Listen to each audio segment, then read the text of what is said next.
एक अनोखी पेशकश आप सबके बीच में रखूंगी। आशा नहीं पूर्ण विश्वास है कि कहानी भी नहीं होगी और समझ में भी आएगा।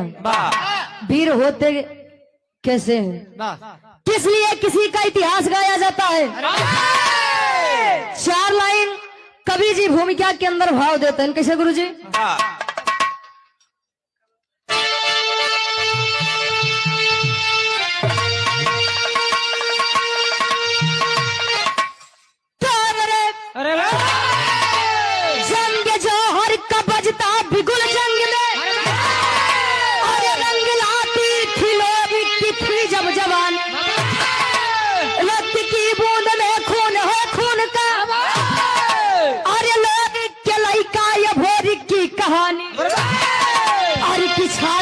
दर्जन करे सर्वदा बोला ये भोरी माँ क्यों न पिंडदानी हुआ। अरे मजरी कहे गुलामी न मंजूर मुझको, करे हदी अदा वो ही बलवान हुआ।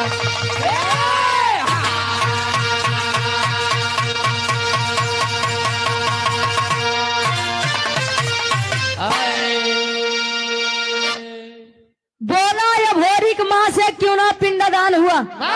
ए भैया,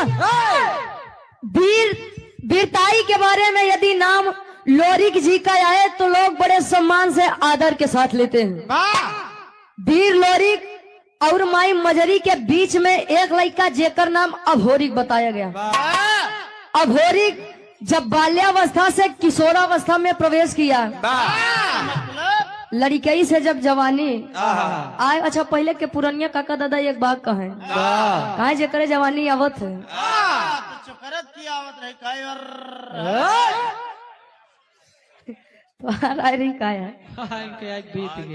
काहे बदे कि जब आवत रही तब बिना जनवाए ना ही मानत रही। आज के समय में तो शादी ब्याह बड़े प्रेम से हो जात बा। आज जहाँ जेकर कपार फूटत बा, सर फूटत बा, ये नहीं लोग के देन बा। छड़िए महुआ महारानी तो जान लगी गाना बजाओ गाना बजाओ, घराती बराती पछुई में भिड़ जाई है। लेकिन पहले के समय में बिना तेगा तलवार चलाए कोनो शादी नहीं सफल होत रही। अब माई दुर्गा के दिन रात पूजा आराधना वंदना करे अपने पिता वीर लोरिक के जैसे।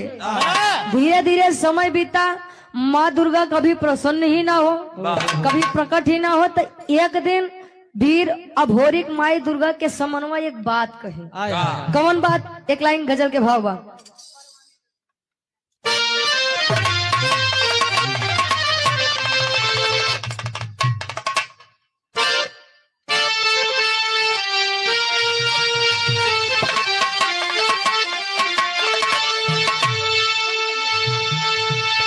तनी से तू अपन उठा लो। करो प्रेमी कहे, से कह दे हम यहाँ देखी ना कहे, अरे तो परवाने जली रहे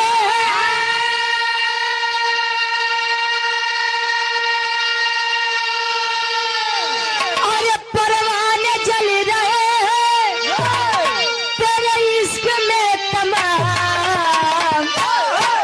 अरे जानम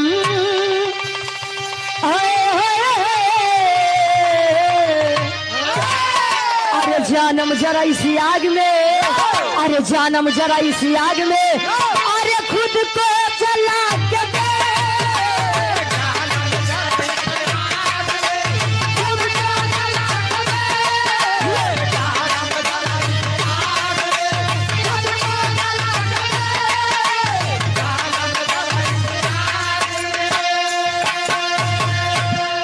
जानम जरा इसी आग में, खुद को जला के देख।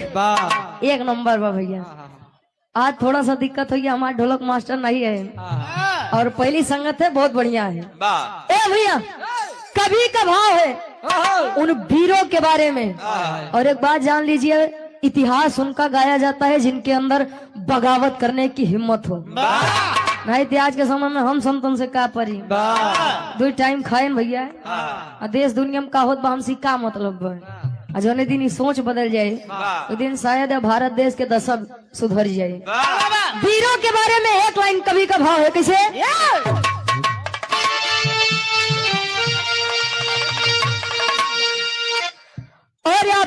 सम्मानित ग्राम प्रधान पद के आप प्रत्याशी हैं गार्जियन जी आप चैतू बिंद जी, ये 1000 रुपए ऑनलाइन पुरस्कार आया हुआ है। आशीर्वाद के सारे माई भगवती आपके, हाँ दूसर का इनाम भाई, और माई भगवती करें कि आप प्रगति के मोड़ पर परस्पर आगे बढ़ते रहें। कहे कैसे अरे तो बोला है वीर बघेला,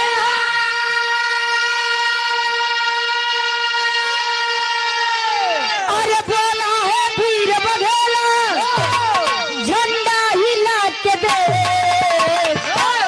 अरे हट जाएगा समर से, हट जाएगा समर से, पंजा मिला के दे।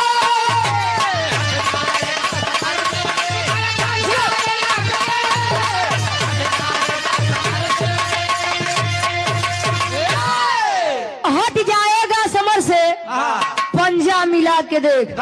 अधूरिया से कहा हमसे पढ़ भी रे क्यों नहीं है, अधूरिया से कहा हम सबकर बाप ही। हाँ तो दूरी से कहे कुछ हो तो का भैया यहाँ से जब ले वीर से पाला नहीं पड़ा तब ले भले वहाँ फुलाई ले, जो दिन पाला पड़ गया था वही दिन पता लग गया था। विराह की हमारे कहानी की शुरुआत कवि जी जौहरी छंद से लेते हैं। कैसे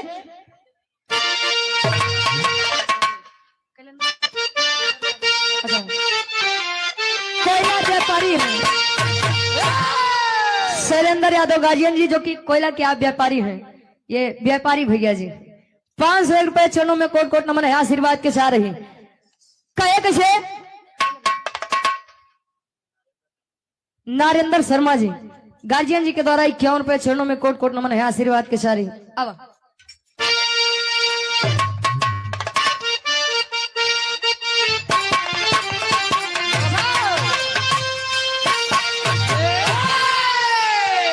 अरे तो एक दिन माता मजरी से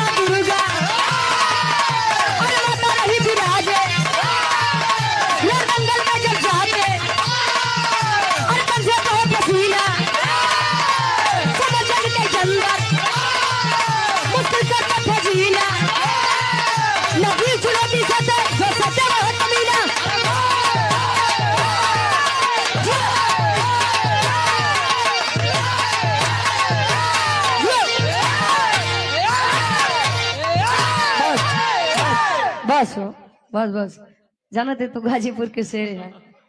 ए भैया हम सोचे बाहर वाले भैया। और आपसे पहली मुलाकात 20 जून 2025 तुरना में, दूसरी मुलाकात 15 अगस्त को पचारा में, तीसरी मुलाकात 12 अक्टूबर को सोहरी में, और आज चौथी मुलाकात यहाँ पर हो रही है। आप प्रमोद कुमार भैया जी RS जेई नंदगंज की धरती से, जिया से इतना याद रहा। गार्जियन जी के द्वारा इस भाव का सम्मान करते हुए 200 रुपए। इतने में सबसे बढ़िया गाँव जाना थे भैया का लागत है, सॉरी बिल्कुल नहीं, सुधीर भैया जब मिलिए ना। ए भैया कहानी के ध्यान दा, वीर अभोरिक माई दुर्गा के सामने पूजा आराधना वंदना करे। धीरे धीरे समय बीता, जब ये अभोरिक 21 वर्षीय बालक हुआ, कहे माँ, ए माँ आखिर मेरी गलती क्या है? मेरे पिताजी जब भी आपको जरूरत पड़ी अपने जंघे का खून पिला करके संतुष्ट करने का काम किए हैं। अरे मैं उन्हीं का बेटा ये भोरिक हूँ माँ। माँ दुर्गा प्रकट हुई, कहीं बेटा ये भोरिक, कहे माई कोनो गलती बका, काहे रिसियान हो? माई बतावे बेटा मैं किस वजह से खुश रहूं तू मुझे बता। कहे क्यों? कहे अभी तेरे पिता वीर लोरिक का पिंडदान नहीं हुआ है। कहे हैं इतना दिन बीत गया बाबू के केहू पिंडदाने नहीं किए बा। आए गड़गौरा में माता मजरी से सवाल कर रहे हैं माई, ए माई का या धरती पे कोनो वीर नहीं है इनका। माई बताओ बेटा वीर तो बहुत है और मैं भेज भी दूं, लेकिन तुम्हारे पिता वीर थे और उन्हें वीरताई का सब काम पसंद है। कहे मतलब कहे जे पिंडदान दे जाते तो पिपरी के राजा जेकर नाम सुरपति बताया गया। सुरपति से पहले युद्ध करना पड़ता है, उसके बाद कोई पिंडदान करेगा और आज तक रिकॉर्ड है सुरपति से कोई जीत नहीं पाया है। आज जब इतनी बतिया वीर या भोरिक सुने कहे माई, एक वीर के सामने किसी दूसरे वीर का बखाने आप कर रही हैं। आशीर्वाद तो हमें अपने माता मजरी से वीर या भोरी की एक बात कहे। कैसे गुरुजी? एक लाइन गीत लगत बा।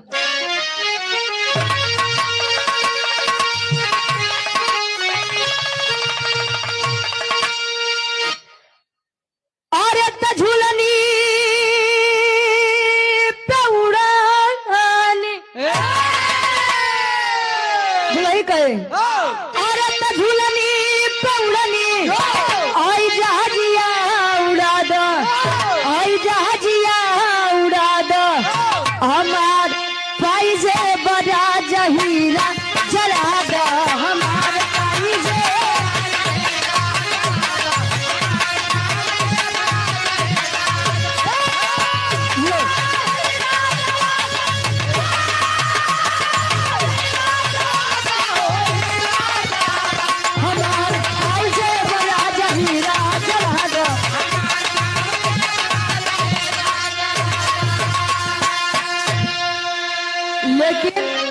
अभोरी कहे अरे वीरताई क्या हमारे, अरे वीरताई क्या हमारे, आई तिलकिया लगावा, आई तिलकिया लगावा, हमारे माई हमके रण में पठावा, हम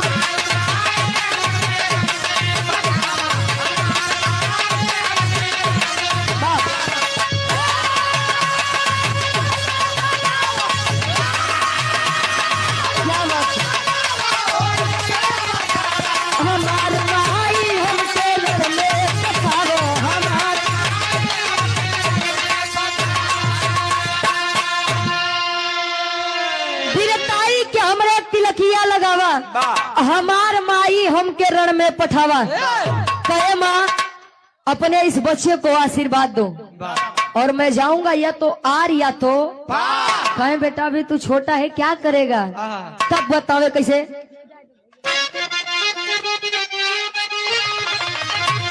अरे बढ़ल विमान बटे अरे दुश्मन के भारी, खान दान बाट पूरी तैयारी,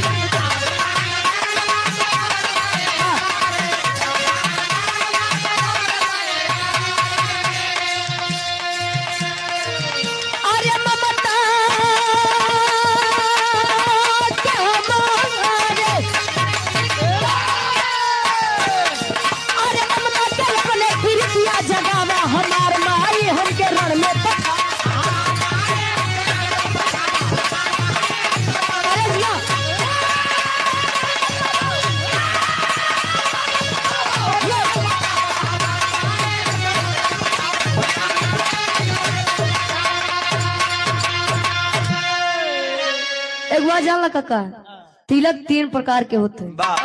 पहला तिलक जो प्रत्येक दिन पूजा पाठ करने के बाद लोग लगा लिया करते हैं। दूसरा तिलक विजय तिलक। अब विजय तिलक पे यह ले ला विजय भैया देखा था 2026 आवत बाद चुनाव देखा था एकदम जोर मारे वो प्रधान पद के प्रत्याशी, बीडीसी के भावी प्रत्याशी सब विजय के राह पे आगे बढ़ना चाहते हैं।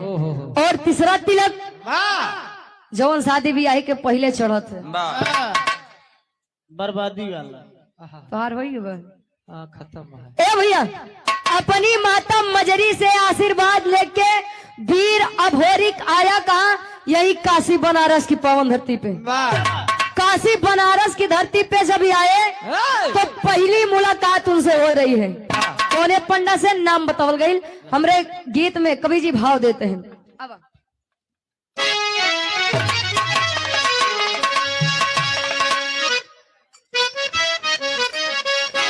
और आप रामचंद्र भारती जी बढ़िया से गार्जियन जी के द्वारा 101 रुपए चरणों में कोट कोट नमन है, आशीर्वाद के चाह रही।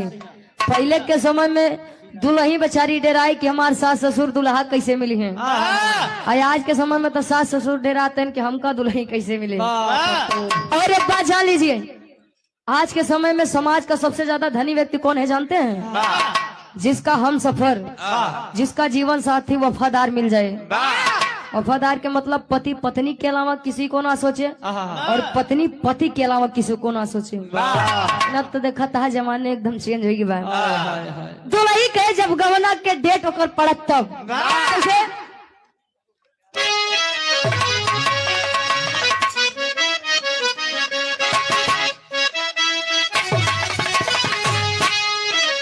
अरे जब से गवनवा के दिनवा धराई, अरे जब से गवनवा के दिनवा धराई, रतिया ननी दयावे गोह पिया राई।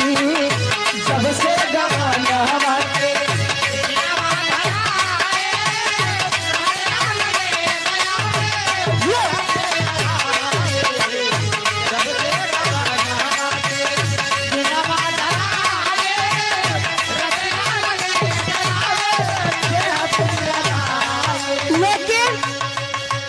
अघोरी काया बनारस पे और मुलाकात हुई। करे पंड पहिले पिंड,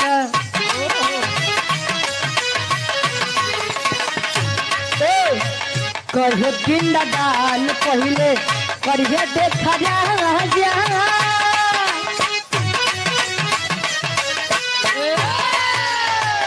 करे पिंड दान भोरी बनारस में आया, शशिधर पंडा से बात लड़ाया। करे पंडा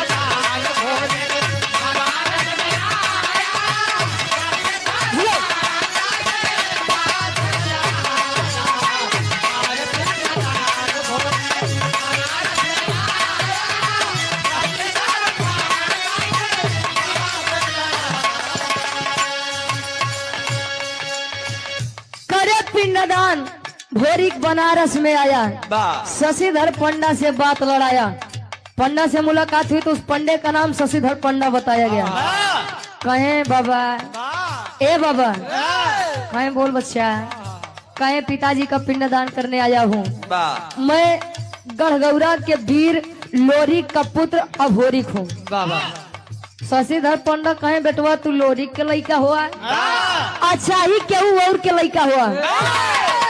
सुबह का सबसे पहला पिंडदान वो पिपरी का राजा सुरपति ही करेगा या अन्यथा कहे काहे वो दे, कहे अभी तुम बच्चे हो जाने दो। कहे क्यों? तब बतावे समझावत बात तुझे।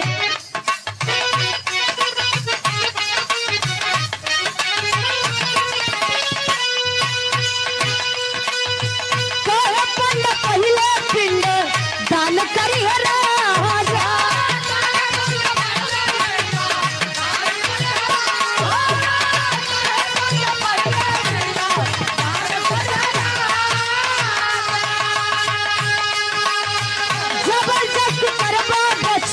रण में मार जावा।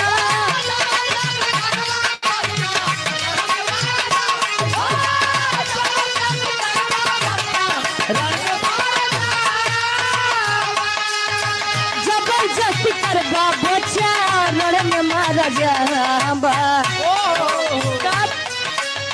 सुन के खबर भोरी,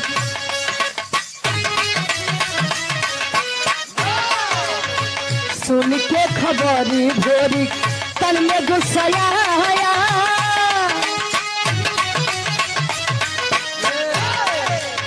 सुन के खबरी भोरी तन में गुस्साया आया। शशिधर पंडा से बात लड़ाया।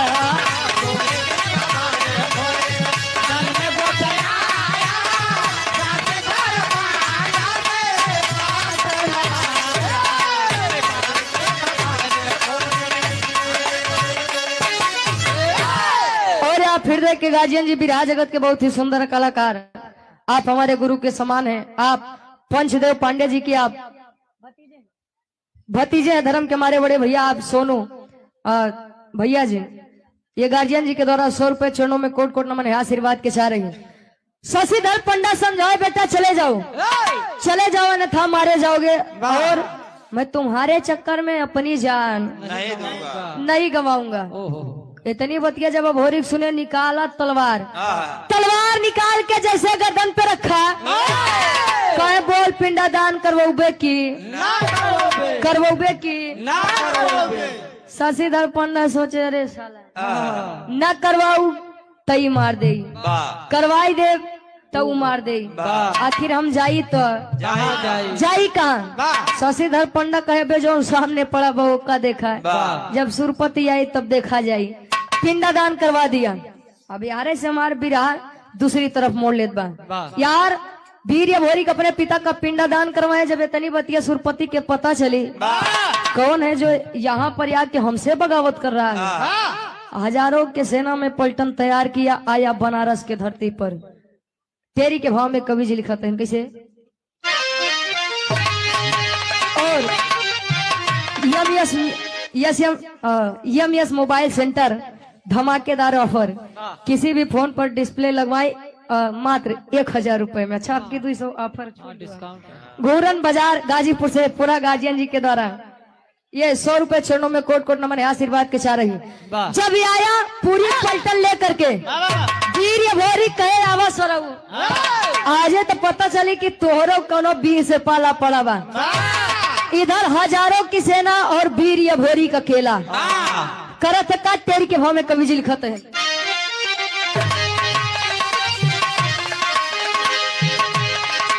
अरे जवानी जंगी जूझे जमके, अरे जवानी जंगी जूझे जमके, तलोरिक पूती या भोरी कहे मिटाओ हमके यार हो हमके यार हो हम। लोरिक पूत या भोरी कहे मिटाओ हमके, हम का मतलब घमंड। उन्हें घमंड था कि मैं इस राज्य साम्राज्य का सबसे बड़ा वीर मैं ही हूँ। हमरे बिरहा के आखिरी गीत लगत बा कैसे, युवा प्रधान पद के आप प्रत्याशी धर्म के बड़े भैया आप राजा कुमार बिंद जी ग्राम सभा 17 से ये 200 रुपए चरणों में कोट कोट नमन है, आशीर्वाद के चारी। अब गुरु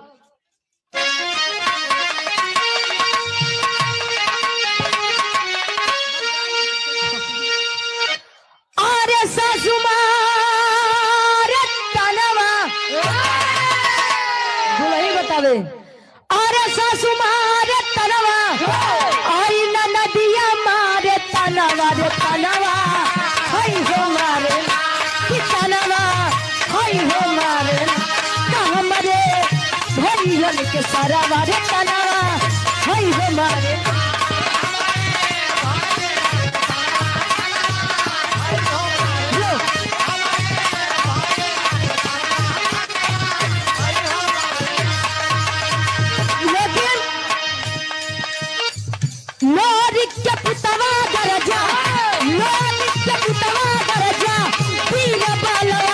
जनवा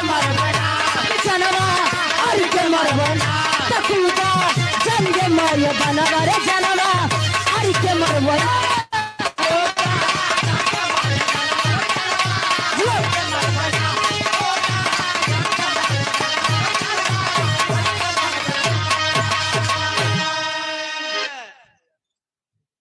संजय यादव जी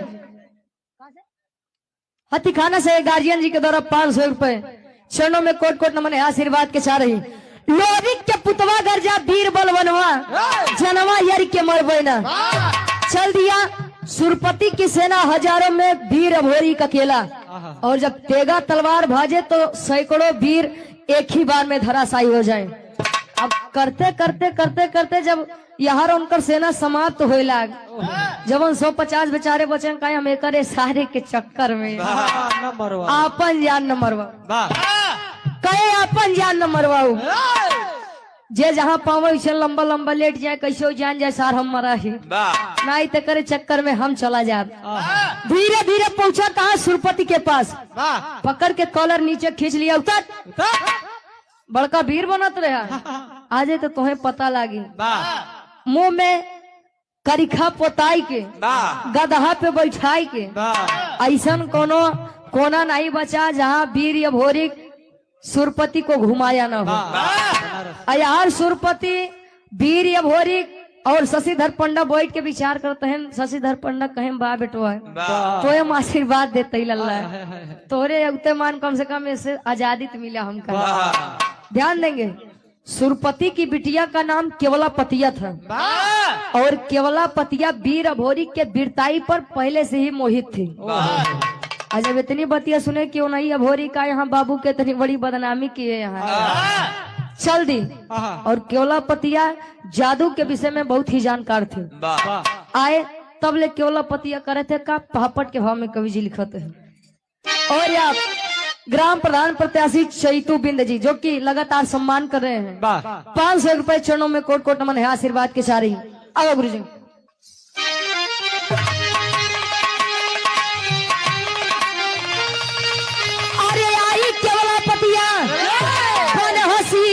जीना मुश्किल बा अरे आई केवलापतिया बन हसीना जीना मुश्किल बा तब बाप का इज्जत भोर का है छीना जीना मुश्किल बा बाप का इज्जत भोर का।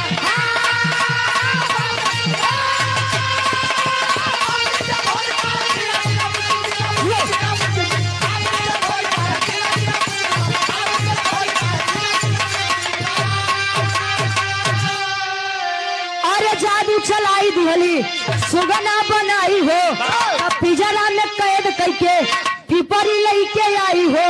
अरे कहे कुआरी जियब नहीं तहरे भी न जीना मुश्किल बा अरे तो कहे कुआरी जियब नहीं तहरे भी न जीना मुश्किल बा तब के इज्जत भोरी के काहे छीना जीना मुश्किल बा। केवलापतिया जब आई शशिधर पंडा से पूछ रही इनमें से वीर अभोरी कौन है। वीर अभोरी को आदेश दिया या नहीं है ये नहीं है जो तोरे बाबू के इज्जत माटी में मिलाई दे। इतने में केवलापति अपने जादू से वीर अभोरी के सुगना बनाई के पिजरा में कैद करके पिपरी में लेके आए। और जब पिपरी में लेके आए तो एक बात रहे दिन भर वीर अभोरी सुगना बना रहा है लेकिन जब रात हो गए तब केवलापतिया उनके पुरुष के तन दे दे काहे बदे जबरदस्ती प्रेम करना चाहिए लेकिन वीर अभोरी दिखबे न करे। काहे लड़की लड़की तू चाहती है कि मैं तुझसे इस प्रकार प्रेम कर लूं कायरो की तरह। अरे तई हमरे खून में नहीं बा थू है तेरे प्यार पे। जब इतने प्रेम करवासी रहो तो बियाह के प्रस्ताव रखे हो तू यहाँ धोखे से हमका सुगना बनाई के लेके आया है। धीरे धीरे समय बीता बिहार पिजरा में कैद अभोरी पिपरी में यहाँ माई के यहाँ चिंता सतावत बा गढ़गौरा में मजरी माई के और करत ही का आल्हा के भाव में कवि जी प्रमाण देते हैं। कैसे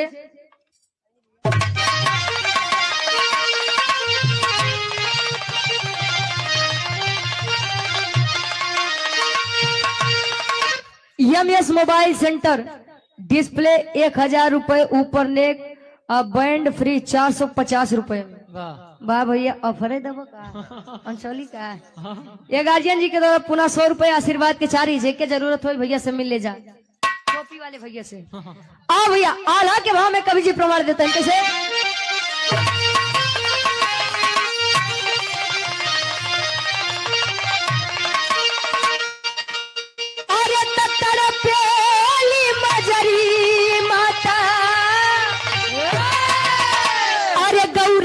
नगरी जा बाबू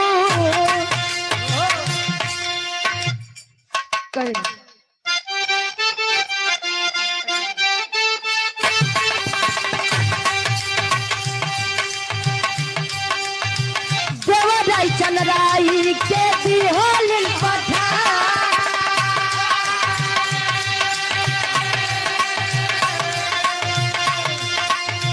धीरे धीरे आई गई काशी के भगवतिया।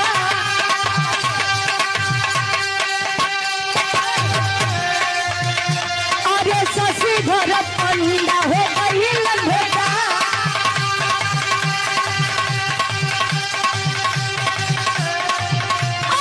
नगले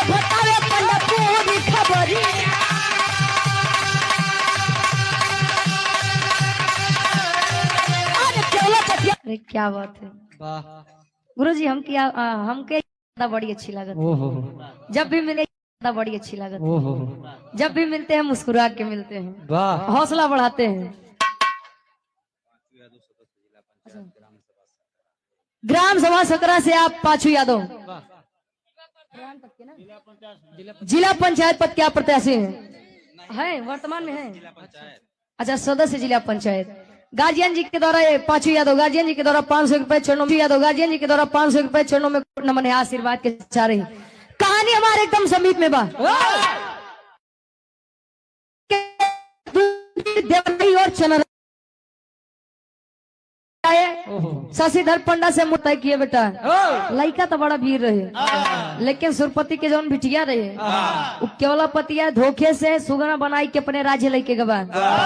अब तुम्हें अगर वीर या भोरी चाहिए तो पहले हुआ जा उनका हुआ से छुड़ाई के लेके आवा। जमुनी माता को बुलाए और पहुंच गए तीनों लोग। अब यहाँ आए और पहुंच गए तीनों लोग। अब यहाँ ए भैया, ए बड़का, ए दादा 5 मिनट रुक जाओ। हाँ रुक जाए, इतना देर सुन 5 मिनट और बैठा रहा। अब यार जमुनी माई के लइके जब पिपरी के राज में पहुंचे तब केवला पतिया कहे जा दुनिया तरसत बा तोहे मिलत बा तो तोहे अटकत बा। चला ऐसे ने प्रेम करे के मन में इच्छा नहीं जगी बा। भाव भजन सुन ले तो शायद हमरे प्रति तोरे मन में कुछ जागी जाए।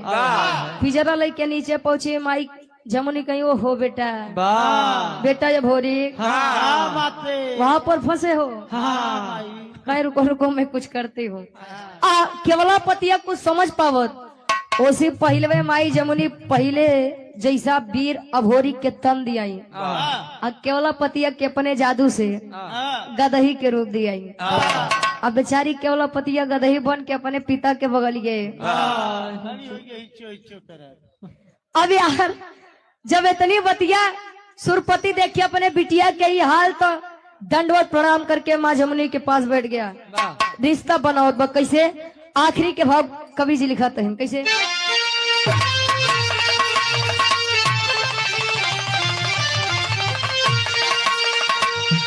अरे माने गलती जमुनी के हई चरनिया धई के। अरे माने गलती जमुनी के हई चरनिया धई के। हम आई भाई तू बहिनी वचनिया कही के।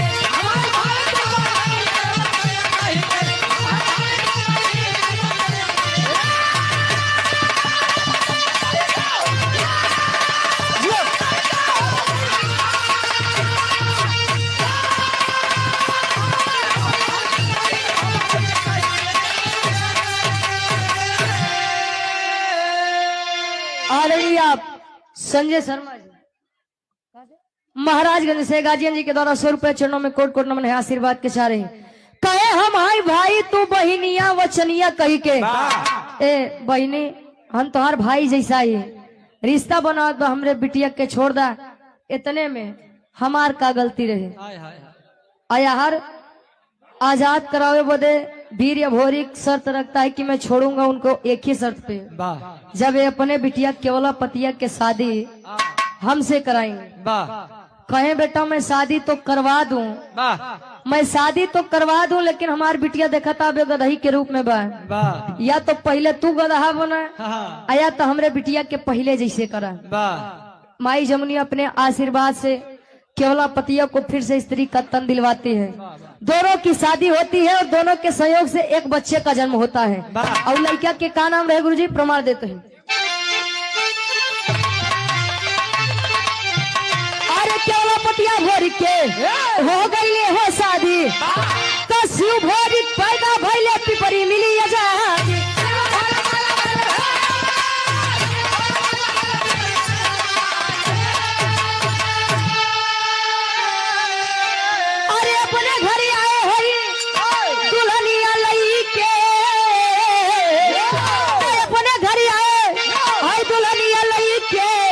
हम आई भाई तू बहिनी वचनिया कही।